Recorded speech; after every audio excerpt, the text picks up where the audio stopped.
The CEO Hour with Dean Akers. The mission? To help CEOs and startups succeed in today's marketplace. Entrepreneur or established CEOs, is your business growing? Where's your business going? Let's talk about it with your host, Dean Akers. Well, welcome to the CEO Hour. I'm your host, Dean Akers, and bringing you top CEOs and entrepreneurs every week that share the journey. The cool thing about it is on their journey, they share their thoughts and ideas that helped them with their success, and equally things that they learn not to do again. Today, I'd like to welcome Bridgette Bello, founder and publisher of Tampa Bay Business and Wealth magazine. Welcome, Bridgette. Thanks, Dean.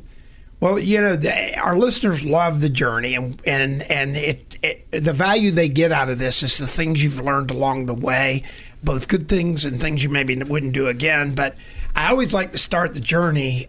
Well, I'm not going to start with your birthday, but I'm going to start when I graduated from high school, which was 1970, and I don't know where you were in your life then. I was born then. I'm glad you're being. So thank you for making me not feel old. Yeah, well, you're young. You're young. So let's start. So how was your journey growing up? Oh my, that's quite the loaded question. Let's see. It started in Lubbock, Texas. Really? Yeah, until I was 3, and then we moved to Austin, Texas. I was a private school kid, only child. Mom, dad were business owners. Dad was not a nice guy and was pretty abusive to my mom. And when I was 12, she kind of packed us up in the middle of the day while he was at work and moved us to Florida. That was a big move. It was a big move. It was a huge move. And she couldn't have picked a worse place. I referred to it as Melboring, but as you and I joked about, at least you can surf there. So I did grow up in that kind of surfer girl mentality. Not a great student in high school, having gone through the whole separation of my parents and had a working mom. And how'd she pick Melbourne? Took advantage of that. It's where she grew up. My grandmother had a house there and a house that we could move into because she was not living in it, and it was an easy transition. So you moved from Austin, Texas. Do you have any memories of Texas? I do. Yeah, lots, actually. Austin's a pretty cool town. It's a very cool town. It's not as cool when you can't drink and do 6th Street. But, you know, I mean, I was 12 when we left, so I didn't get to do the really sexy things. But it's beautiful. And we lived on Lake Travis. And I have a lot of memories. So now, did you have any brothers and sisters? Nope. I'm an only. Oh, wow. So you and your mom packed up and trekked across from Texas to Melbourne, Florida. That had to be a trek. It was. We made a stop in Virginia and kind of made a summer out of it, which I also have very fond but terrifying memories of.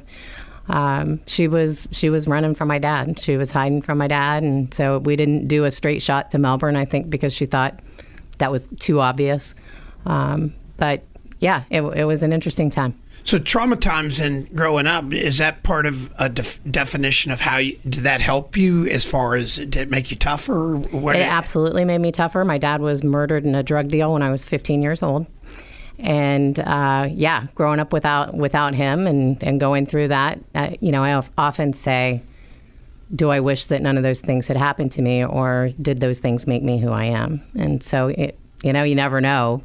But there's also that time when you kind of decide, hey, I'm going to be on the Jerry Springer show, or I'm going to be kick-ass and, make the most out of this. And well, I think that's an important message for our listeners, because I know a lot of our entrepreneurs have had a piece of their journey that people don't know about. And it's not always easy. Oh, no.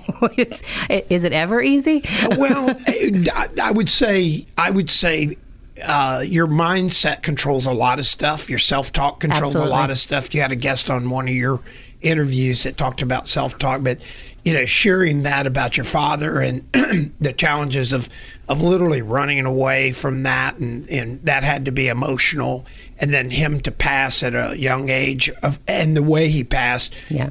You had to almost grab your bootstraps and say, am I going to make something out of this, or am I going to wallow in it? Would that be fair? Absolutely. And absolutely. So you're a young lady going through all this trauma. You're in the booming metropolis of Melbourne, Florida. You see, I love Melbourne. I grew up surfing, but as you said, that's not exactly. So what happens in Melbourne? You go to high school there? Uh-huh. And you graduate? Sort of. Sort of? Did you graduate?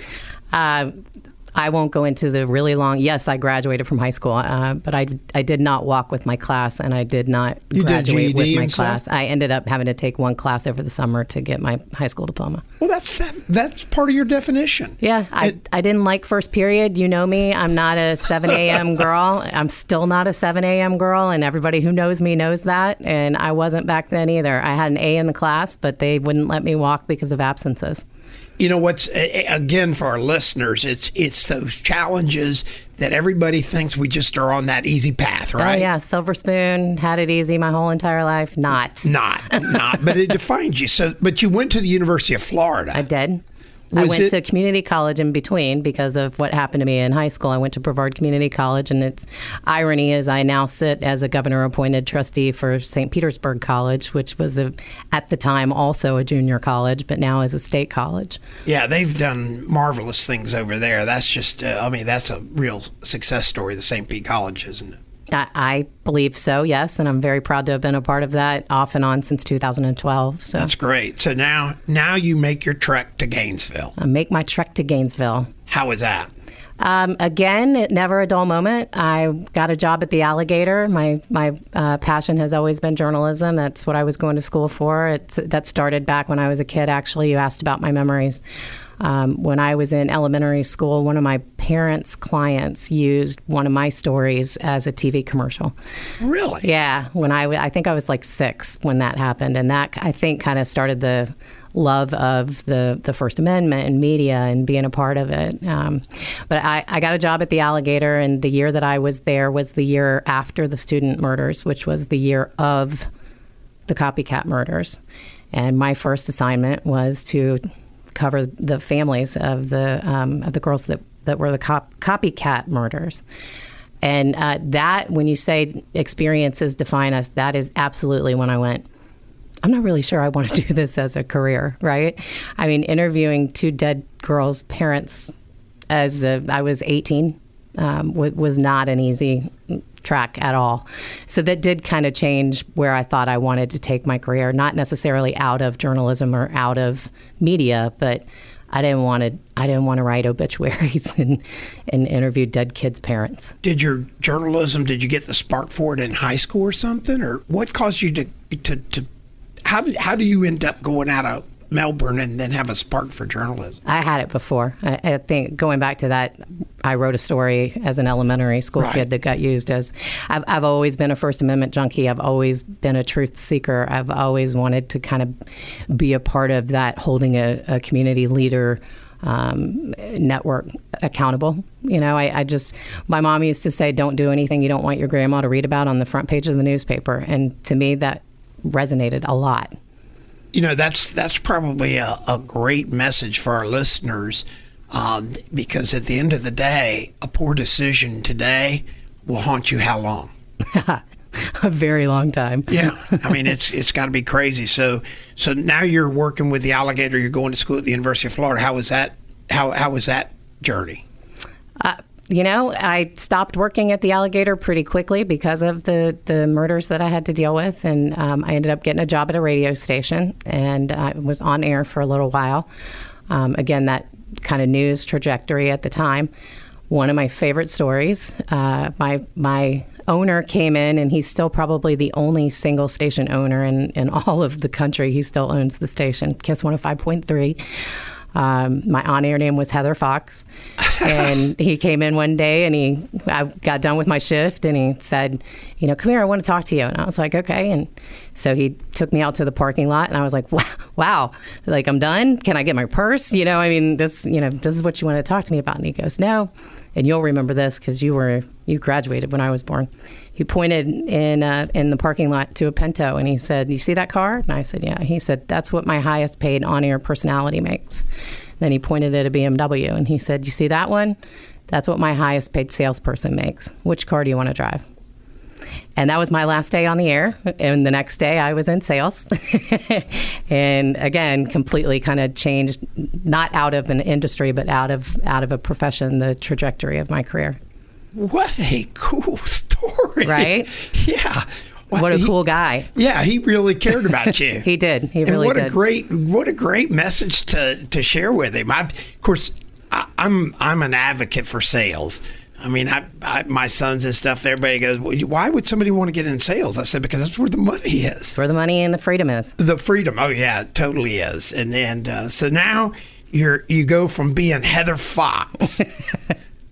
Now I've never. I know. Forever I'll be Heather Fox now, right? I think that's a cool name. Is that anywhere out on the internet anywhere? Oh, God, this was early 90s. No. Did we have an internet back then? No, we didn't. No, we didn't have anything. Those were actually beautiful times. Yeah, right.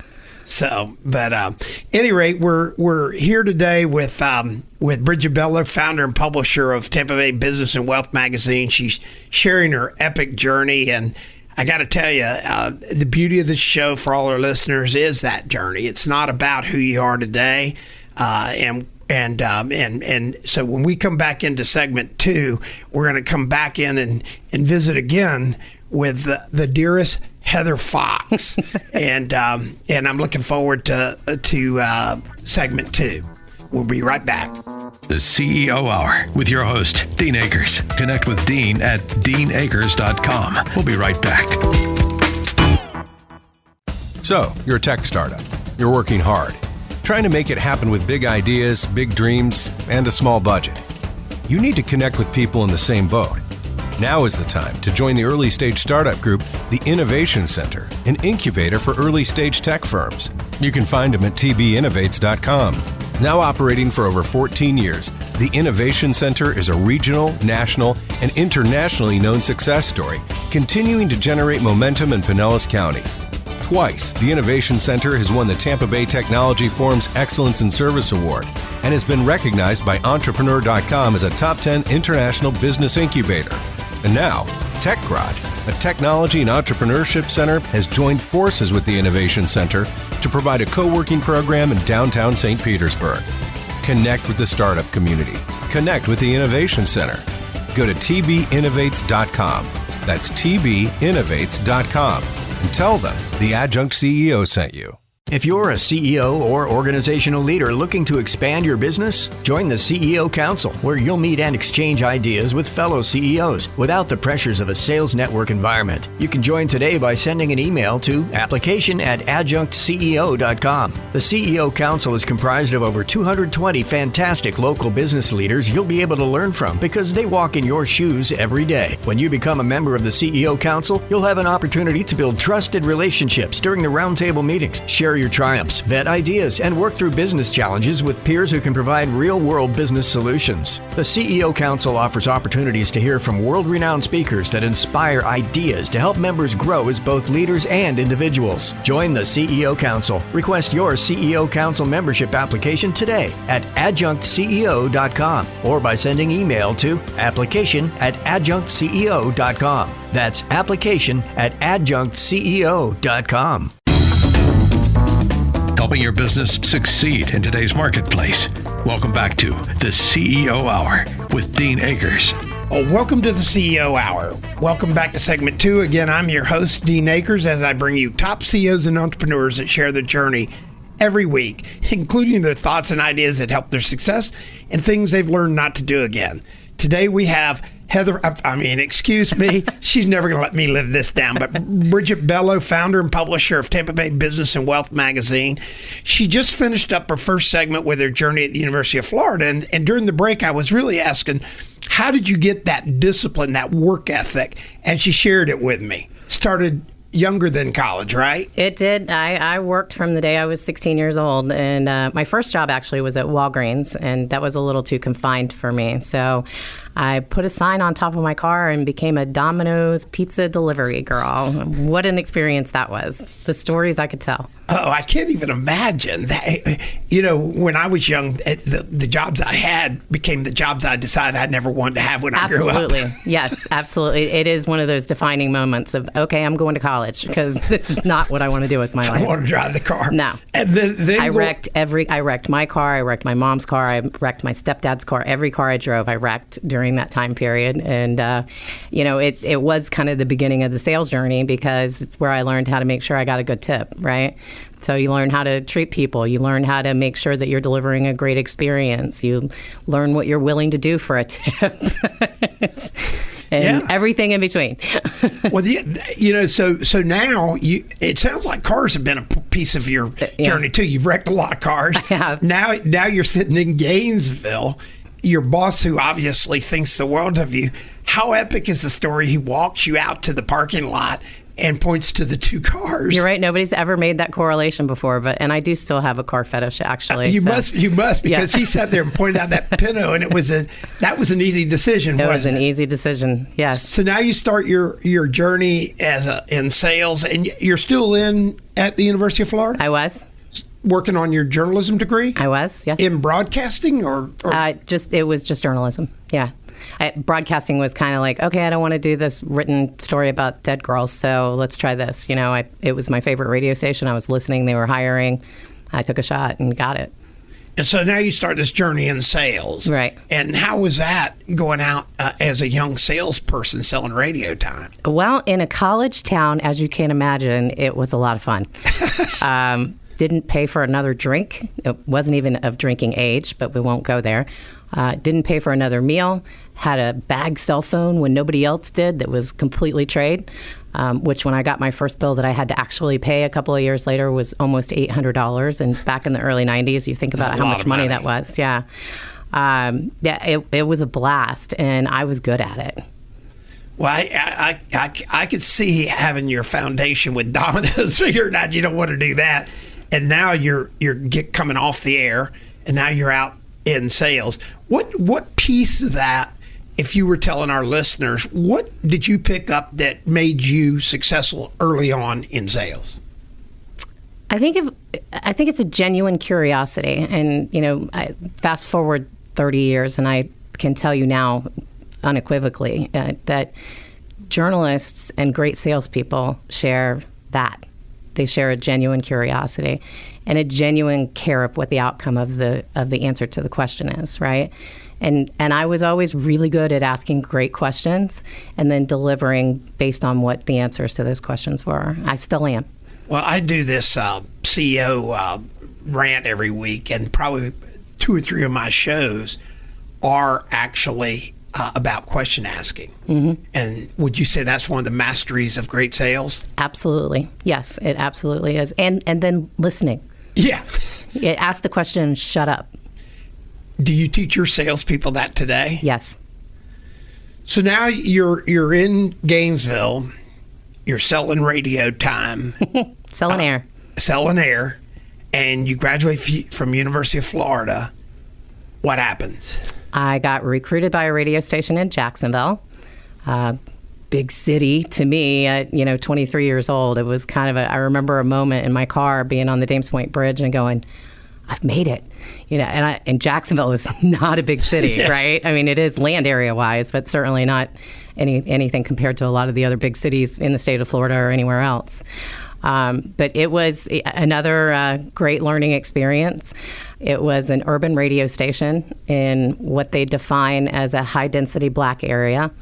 I was one of 2 white girls on the team, 23, cute, and boy, was it a learning experience. I can't even begin to tell you the lessons that I learned in that job.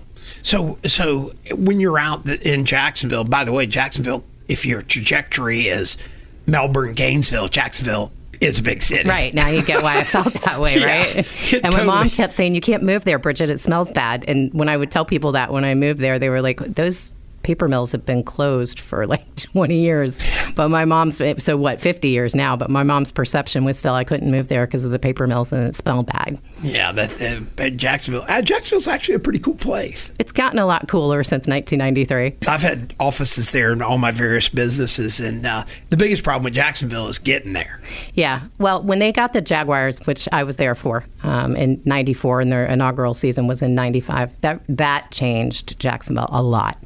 a whole lot. Well, sports franchises change any city. It changed Tampa. Yeah. I wasn't here, but so my one and only experience was seeing the Jaguars come to town and what that did for the city. So you're a young, attractive, white radio salesperson on an urban station. They sold it to me as club music, which I was in the clubs at the time. I was like, okay, I can do that, And then when I got there, I was like, this is not club music. So, like I said, tremendous learning experience. I ended up, while I was doing that, meeting my husband, or practice husband, as I refer to him, and having my wonderful daughter. And that would be the only good thing that came out of that marriage. But, I was where I was supposed to be at that time. And I was actually 7.5 months pregnant when the stations got bought. And I won't say the name of the people who bought the station out loud, but they were known for figuring out a way to get rid of pregnant girls. There was a class action lawsuit, but I also knew that I loved radio and I wanted to stay in radio, and that would be a career killer. So 7.5 months pregnant, thank goodness. And this is another lesson that I've learned and that I always try to make sure I include in my journey, was that my reputation was so good that I got hired at another group of stations, 7.5 months pregnant, and worked there for another 5.5 years after that, extremely successfully, and had a tremendous career.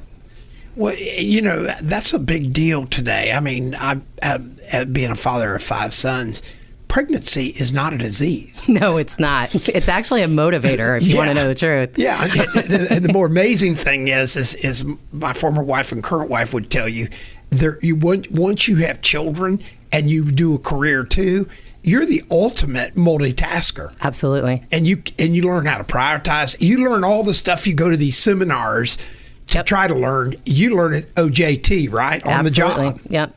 So, I used to say, hire a single mom. Nobody will work harder, and it's the truth. I mean. Yeah. And so now you're doing your radio gig, and that went on for how many years again? About 10 total. That was the first 10 years of my career. What transitioned you out of that? So that's another fun story.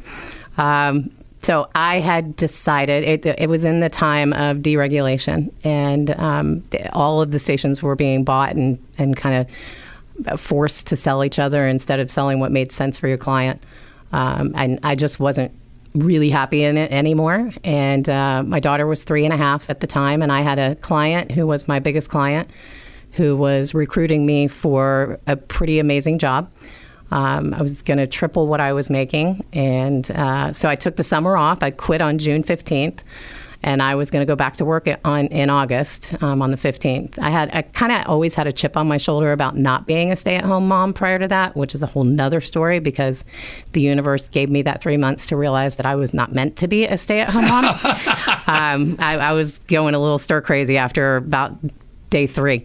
But I quit on June 15th. On July 15th, which is my birthday, my phone rang, and it was this new wonderful employer, except it wasn't the person who hired me. It was the person who called to say that they had fired him and that they would not be honoring my contract. And so I found myself jobless at that point, and I was the breadwinner. I had just set my husband up in a business about a year. He was about 1.5 years in at that point. Nobody's making money 1.5 years into a business usually, right? And so, that was another interesting challenge. So my reputation once again saved me. I got a call from the previous, he's now the previous publisher of the Jacksonville Business Journal, David Sillick, who is one of my dearest, most wonderful friends. And he said, I keep hearing your name when I ask for referrals. I'd like to talk to you. I need somebody to run my advertising department.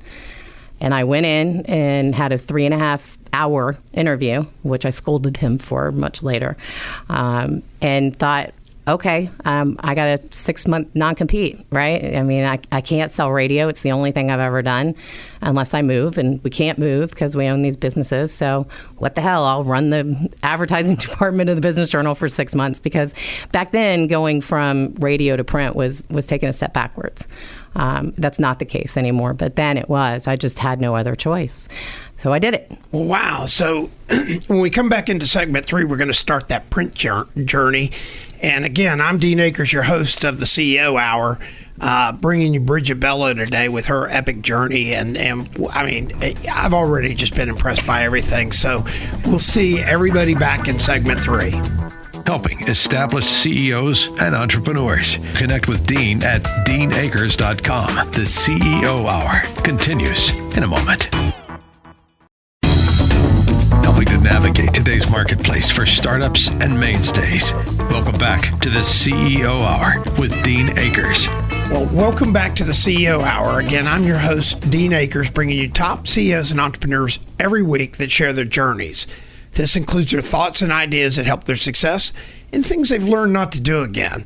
Our first 2 segments, my dear friend Bridgette Bello, founder and publisher of Tampa Bay Business and Wealth magazine, has shared really cool pieces of her journey that I know our listeners are going to take full advantage of, understanding that it is a journey, right? Absolutely. And so now you've got the career of the lifetime. They've offered you this big paying job. You're going to be moving to this great thing, and all of a sudden they call you up and I'm no fired job. Before I ever got hired.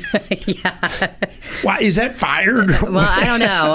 I don't know, but it was, I had a 3.5-year-old. I was the breadwinner, and I went from having an amazing career to having no job. So whatever you call it, it sucked. Well, I mean, one of the cool things looking back on our journeys is those become defining moments. Absolutely. So now you're sitting there and you get a call from David Sillick at the Jacksonville Business Journal, who said he had asked every ad agency, every good salesperson he knew, everyone he could think of, and that he kept getting my name as somebody he should talk to. So I went in, I did a grueling interview with him. He offered me the director of advertising position for the Business Journal. I had always seen myself in that trajectory of eventually I'm gonna run the show. So it was a great opportunity to have management experience, but also to what I thought sit out a 6-month non-compete and go back to selling radio. That didn't happen. 18 and a half years later, no. No, that didn't happen. So you start in this print job kind of as in your hip, you're going back to your roots. Yeah. And so how were you able to immerse and suddenly own or feel that ownership of this new trajectory? You said it earlier. It's always about the people. He was a tremendous mentor. He believed in me. I had a great team. I really enjoyed managing. And I had an amazing product. I was 29 years old at the time. And I was sitting in the C-suite of pretty much anybody that mattered in town. And that was a hell of a thing to be able to say, right? So I fell in love with the product. I fell in love with the people. And I just saw myself being able to grow my career and grow the business for them, and a win-win for everybody. So how big an adjustment was it? I'm just thinking, from being in urban radio to the C-suites. So I had to go buy some suits, get rid of the shorter skirts, learn how to, I grew up, I told you I was an only child. I grew up in a lot of adult conversations.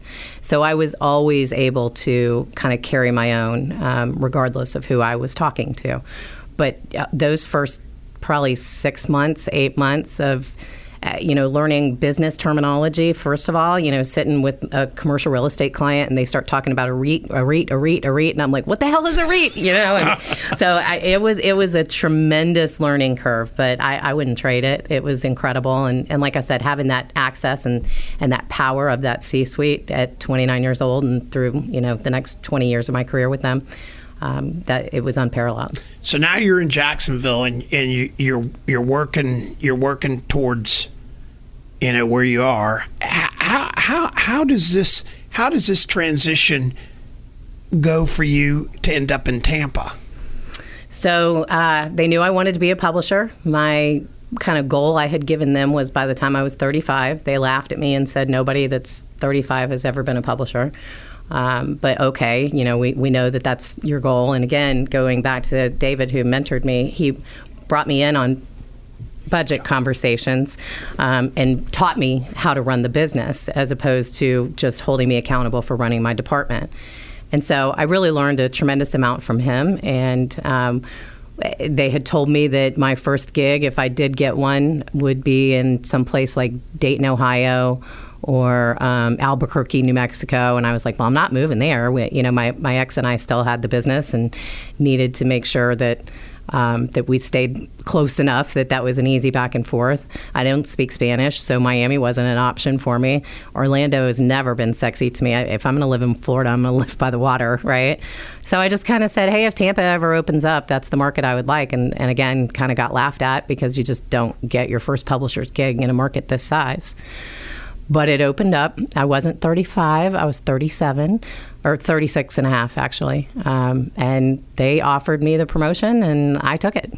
That had to be like all the cards aligning.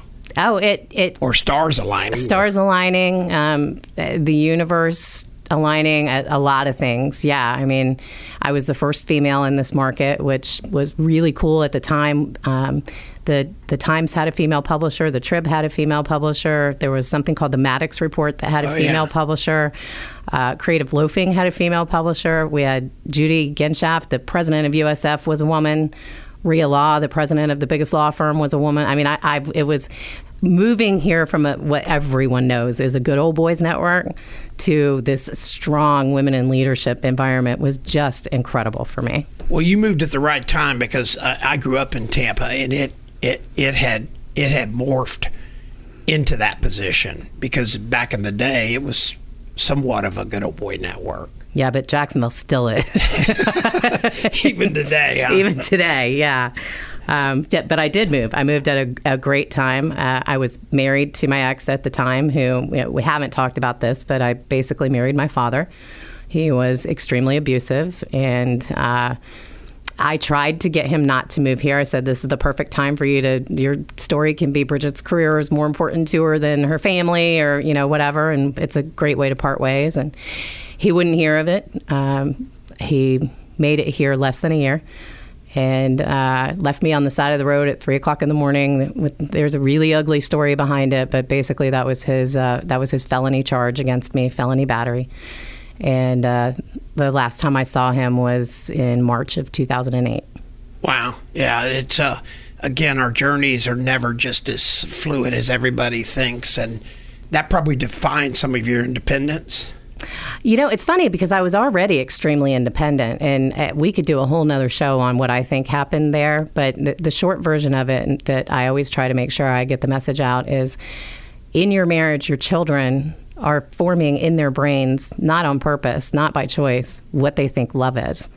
And that stays with them for the rest of their lives. So if your marriage isn't what you want for your sons and daughters, you're doing a lot more damage to them by staying married and continuing to behave that way in front of them than you are in separating and finding happiness.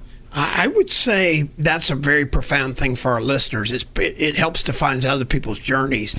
It sort of defined your journey from when you were a child too, right? Absolutely. And there's some, I mean, we're way off the business subject, but sorry. But there's not at all, because it's defined you. It's and then we sometimes mimic that's probably one of the bigger challenges. It's because that's what you believe love is. Right. And, yeah. And so it's a very big challenge. So now you're independent. You've made that transition. Your daughter's here with you, obviously, the whole trip. Yes. You're the head of the Business Journal here. How was that journey with the Business Journal? Incredible. It was absolutely wonderful. This town to this day is extremely welcoming, but back then I was questioning, are they being so nice to me because of my title, or are these people really that nice? And if there's anything I've learned that we live in an incredible community with incredibly supportive business community that is willing to help somebody that deserves help at any point.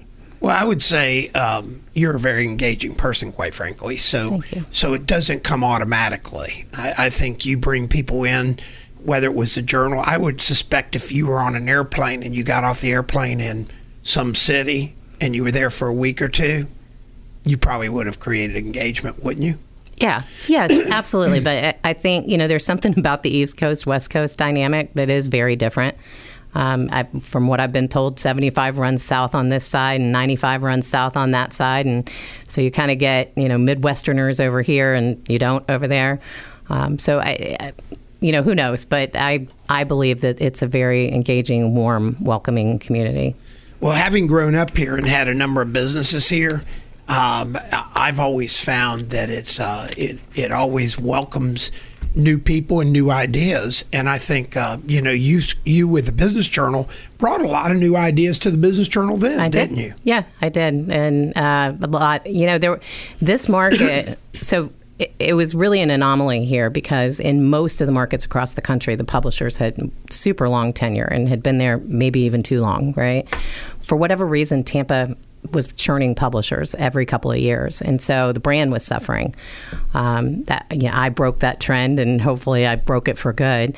But it was time to kind of pivot there and get back into what we were really good at, and so hopefully I did that. I'd like to take credit for where it is up until 2 years ago when I left, and it was an incredible journey. Well, we'll be coming back in segment 4, and I want to hear the finish of that journey because I do know you've did an incredible job of engaging the Business Journal, and then your new journey is epic. I think it's going to be something that obviously is going to be a legacy, but you're going to be I know you're very proud of it, but you're just doing a fabulous job. Thank you. Again, I'm Dean Akers, your host for the CEO Hour, bringing you top entrepreneurs every week. I want to remind everybody that we have that free offer that many of you reach out for, and that's the CEO Physical. It's on my website, adjunctceo.com and deanakers.com. You can just download it there, or you can reach out to help@adjunctceo.com, and I'll be happy to send it to you. And also, when you reach out, we can visit, and I'll help any of you out there. Again, we'll be back in segment 4 with Miss Bridgette Bello, the founder and publisher of Tampa Bay Business and Wealth magazine. Success never takes the weekend off. Connect with Dean at deanakers.com. The CEO Hour continues in a moment. Growth begins by understanding where you are now. For a limited time, business growth experts at Adjunct CEO will provide a full CEO physical of your business valued at $10,000 for free. Email ceophysical@adjunctceo.com. This offer includes financial, marketing, and sales analysis and an outline to help you strategize future success. For your free CEO physical, email ceophysical@adjunctceo.com. ceophysical@adjunctceo.com. Florida ranks high as a new hub for business growth and innovation. Startups, restarts, and starting over are all part of the new vitality generated as geography and economic opportunity collide. As Florida's entrepreneurial ecosystem grows, many are using Synapse to grow their business. Synapse is a groundbreaking methodology that connects all personas within the innovation economy, utilizing a method that enables all users to progress in meeting their given needs while promoting much-needed community engagement. Never more than now has Florida presented opportunity to be better aligned in business, providing huge potential for greater overall results with strong collaboration and holistic leadership. Synapse is a growth synthesis platform that will allow you to take advantage and flourish in ways you never thought possible as an entrepreneur, as a business, and within the context of community, events, connections, publishing, all with Synapse. See for yourself at synapsefl.com. That's synapsefl.com. Helping your business succeed in today's marketplace. Welcome back to the CEO Hour with Dean Akers. Well, welcome to the 4th segment of the CEO Hour. Again, I'm your host, Dean Akers, bringing you top CEOs and entrepreneurs every week that share their journeys. This week we have Bridgette Bello, and she's the founder and publisher of Tampa Bay Business and Wealth magazine. And in the first 3 segments, she's shared her journey. And again, the beauty of this show, and the reason I love having this show or being able to be blessed enough to host this show, is I get to meet entrepreneurs, and every time I'm amazed at where they are today in their success continuum, but the journey they went on. And if you're the listeners out there, or you're listening to the CEO Hour podcast, which is available on all the podcast networks, you can go back and listen to shows, you're going to find that our CEO visitors that join us on the show always have an interesting journey, and it's never what you would ever guess. And today, Bridgette has been sharing her journey. And Bridgette, I want to thank you so much. I mean, this has been, I know that sharing your journey is always a tough thing for people, but I want to thank you for sharing it and all the successes you brought and your tenacity to be successful. Thank you. Thanks for giving me a chance to share it. Well, I mean, it's just, I think our listeners, whether they're male or female, entrepreneur or working somewhere, need to understand that each day is a new day, right? Absolutely. And you've been through all kinds of stuff. And now you're at the Business Journal. You're finishing up your career there. Uh-huh. And what happens? Well, I got to mention in the middle, just because it's so sad otherwise. Yeah. I met an absolutely wonderful man who is my husband today.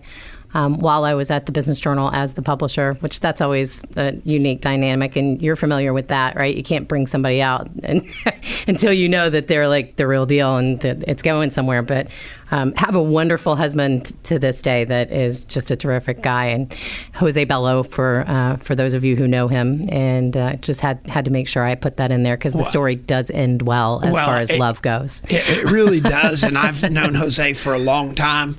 And I remember when you first were with him. And of course, one of the reasons I love Jose is I always love somebody that outkicks their coverage.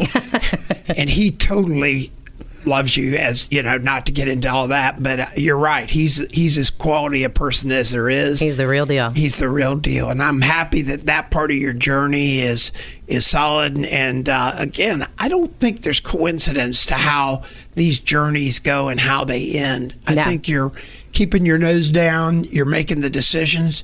At the break, we're not going to get deep into it, but what you shared in the break about what the officer shared that night was a defining moment. Absolutely. And so congratulations on your personal journey. Thank you. And I know your daughter, Miss Mallory, she's a rock star. I've met her, and all the pride. You just must, especially our show is airing on Saturdays, and it'll be right after the Christmas, but it'll still be through the holidays. What a great holiday story of the successes you've had with your family and everything. And so now the Business Journal. Right. So now the Business Journal. The Business Journal was an incredible journey for, I like to say, 16 and a half of the 18 and a half years that I was there. Sometimes the universe is just screaming at you and you're not listening. And that's another one of the lessons that I learned. But there were several things going on. The business was changing. I mentioned early on that C-suite and love of the C-suite. And they went to more of a general business, all things to all business people model, which there's nothing wrong with. It was an alternative to print revenue declining and driving revenue through subscription services and through eyeballs, right? I really loved the C-suite and got really, really used to it. So I was missing that. I was missing that at my events. I was missing that from an engagement perspective. And then I had what people would refer to as just a really, really bad year. 2017, in July, I had breast cancer. In August, my husband had his job eliminated. And in September, we had the unique distinction of being the only single family home in all of Pinellas County that was lost in Hurricane Irma. Wow. And those 3 months of personal adversity, I did not receive the level of respect for my situation or understanding for my situation from a company that I had spent 18 and a half years with. Wow. I was not treated well during that time, in my opinion. They didn't treat me badly. They just, it just wasn't what I was used to. And I felt like those three things were the universe. Hey, you're killing yourself. And for what? And it just, I learned a lot of lessons. I learned that when people show you who they are, believe them. I learned that sometimes you're really only, what have you done for me lately, in a corporate environment. One of the lessons I've always tried to impart is that never say never thing. But I'm here to tell you, if I never work in corporate America again, it's okay with me.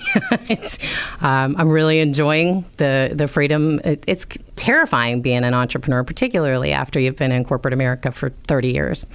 But it's been a really rewarding and humbling experience, and I wouldn't change it. Well, people that are terrified about it don't realize that it's just a result of all the things you do. You're a successful entrepreneur. You're plugging your way through it. You're growing your brand.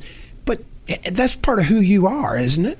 It's who I've always been. It's part of what I was missing, honestly. And when I talk about my journey at the Business Journal, when I first became publisher, they had a very entrepreneurial spirit. And again, this is not a negative at all. Sure. But they became more brand conscious and therefore more homogenistic, if that's a word. The publishers kind of lost the ability to run, because like even I left in 2018, January 15th of 18. People said, "What do you mean you're leaving? I thought you owned the Business Journal." Right. You know, I mean, a lot of people really didn't ever associate that there was anything other than the Tampa Bay Business Journal. So losing that part of that ability to be an entrepreneur and to be creative and to solve client problems however I've found a successful way to solve them, and to deliver news in the ways that I found to be the best ways. I lost that ability. And so, I had to get back out there and get that ability back. So you start your own magazine. Crazy print publication in 2018. Some people thought I had lost my mind. And maybe I did to a certain degree. Well, you've created this unique brand that is really resonating, but I don't think it's about the print. You know, it's not about the print. The print certainly is a part of the vehicle, and I did a tremendous amount of research. And the one thing that consistently came up was garden and gun. And what the messaging was behind that was choose an audience, make it a niche, and then make everything that you do, event, digital, content, whatever, into that niche, right? My favorite niche was the C-suite. So we bought a list of 15,000 CEOs of companies that are $3 million or more in revenue in the 5-county area. And everything that we do is targeted into that C-suite, from content to events to digital to everything. So you're in this segment of your journey, and as we start to wrap up the show, give our listeners out there kind of the summation of, where you are today, but what it means to you, all the pieces of the journey that got you there today as we wrap up the show. Well, where we are today, we made a profit in our 7th issue, which was right at just before the 1-year mark. I'm very proud of that. Happen to know that from a billing perspective, we are definitely giving the other magazines in the market a run for their money, which competition is good, right? It's what sometimes keeps us all going. Very, very proud. We've grown our team by 1 2/2, I guess, for lack of a better way to put it. So we started as 3, and now we're up to 5 total. Very, very proud of the results that we've been able to deliver for the advertisers and sponsors and people who have engaged with us, partners. Really it boils down to, you said it's not the print. It is the print, but it's the connections, it's the access, it's the attention to detail, it's the intention to make meaningful connections happen. The intention to deliver value and to deliver a rising tides economic development message for Tampa Bay. We're telling the stories that haven't been told instead of telling the same stories again and again about the same people again and again, right? We're finding those stories that Tampa Bay should be proud of and that they don't even know about. We're making our CEOs talk about their philanthropic efforts so that the nonprofits in the region are getting a CEO endorsement for free. So the whole thing, a tremendous amount of what we do is free. And it's free because it's economic development. My partner and I, Jason, always say, we want our kids to want to live here. We don't want them to go to Austin or Boston or, whatever the next cool city is. And so the more we can do to further that mission of Tampa Bay is an amazing place to start a business, own a business, live, work, and play. Well, Bridgette, I want to thank you, A, for sharing your journey, B, for your vision to add another medium to keep people here. I mean, that's admirable. I can tell you that the events I've attended of yours are on a 1 to 10 10s. Thank you. And you're spot on with your mission. And I hear it through the community, and that's important. And again, for our listeners out there, if you want to listen to Bridgette's story, I encourage you to go to our podcast, the CEO Hour podcast, and listen to after our show. And Bridgette, again, thank you for coming on. Thanks for giving me the opportunity, Dean. You're an amazing man and somebody who's been a great part of my journey, and I appreciate you. Well, I appreciate it. And again, to our listeners out there, this is the CEO Hour. I'm your host, Dean Akers. Again, I have the blessing and opportunity to meet these wonderful entrepreneurs each week and share their journey with you. And we look forward to seeing or listening to y'all listening to us next week. Have a great week. Thanks for listening to this CEO Hour with Dean Akers, helping businesses and CEOs succeed in today's marketplace. Receive a free CEO physical when you connect with Dean at deanakers.com. That's deanakers.com. And join us again next week for the CEO Hour with Dean Akers.